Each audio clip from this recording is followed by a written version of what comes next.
Hello. Angst-bombed update, right? The question, is the generally good diet, the mostly eating well, eating real food, eating mainly carnivore diet, is that just as good? Does that give you as much pain relief, as much life enjoyment as the super strict fucking bone broth, early to bed, no parties, no fun diet? Is it just as good? Can you reduce the pain levels? Can you do the stuff you want to do? Quite simply, walking, running, sport, whatever, do your day job. Eating mostly good. Now, your idea of mostly good might be different to my idea of mostly good, but that's not kind of the point of this. And this is kind of the thing I've been thinking about recently.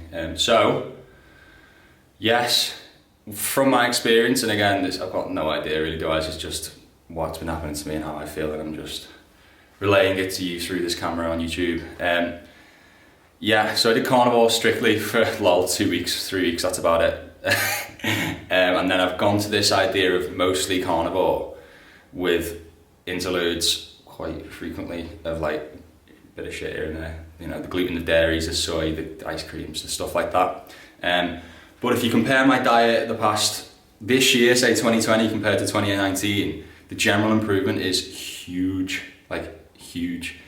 So it's like the midpoint between like eating shit and eating the perfect diet for me, of like eating mostly good, but then you kind of allowing yourself that relaxation in certain areas. And is that improving my quality of life and pain levels? And I've got to say, the past 2-3 weeks, I've felt as good as I've ever felt, really. I'll put some clips in of what I've been doing, which is not too much, but like, well, a lot in terms of gym training, but not too much in terms of other stuff.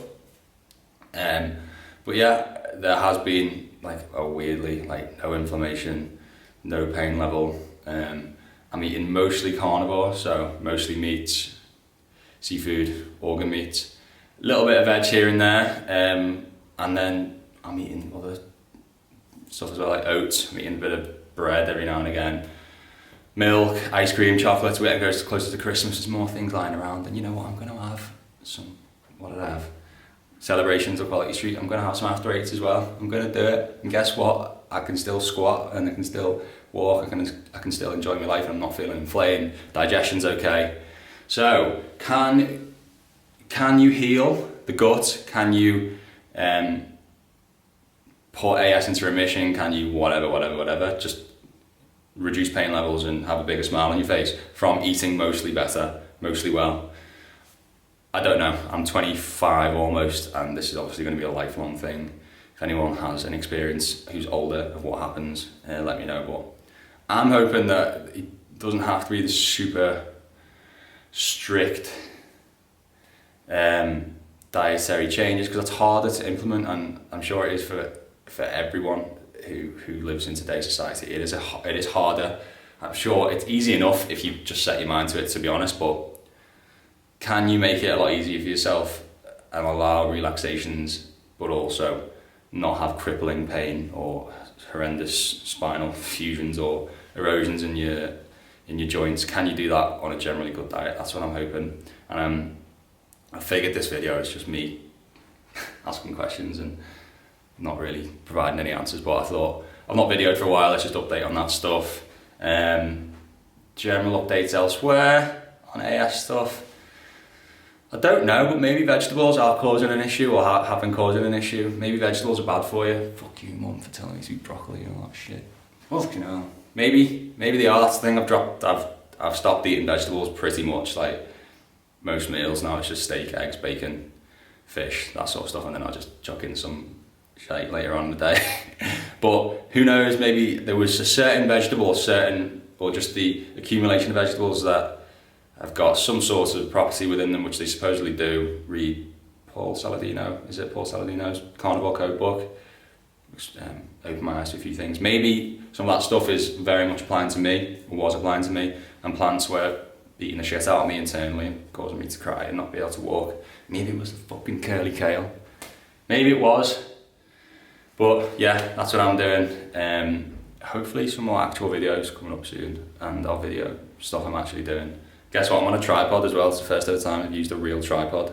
Usually it's just like tables and then chairs and like some yoga blocks, and then it's set up. So hey, there's improvements. Look at that, I'm turning into like a proper YouTuber now who like has a tripod and stuff, and maybe needs to make a video more than once a month. So yeah, okay. Any questions, put them below, and hopefully your questions will guide me to where I want to actually make a video next, and maybe there's some stuff I've said here that I haven't answered.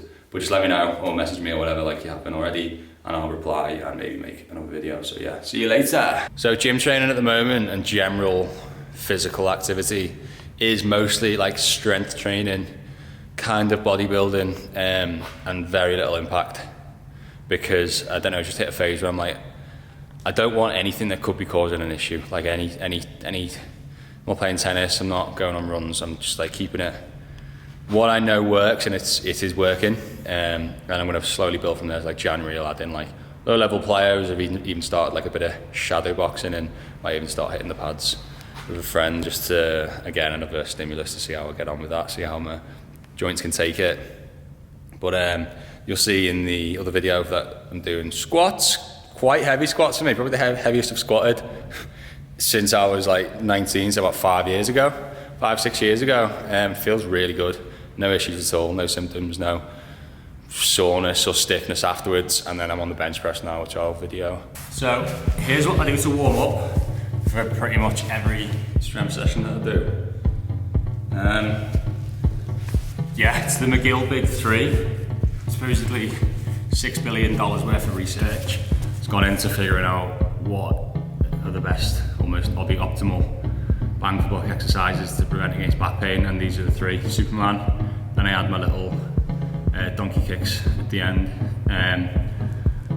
curl ups, and then rolling planks. So YouTube them for another proper video, but here's me doing them.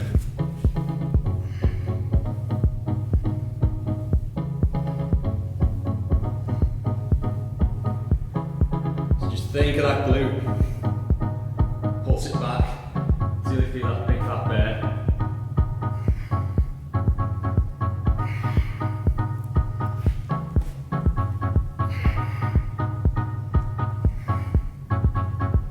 Rolling planks, 30 seconds in the middle.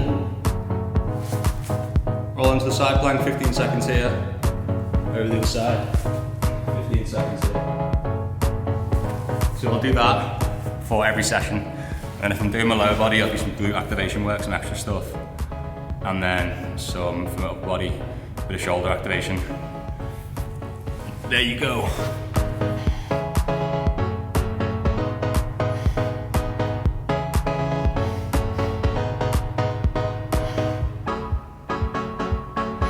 Right, these probably look a bit weird. These are bench press supports.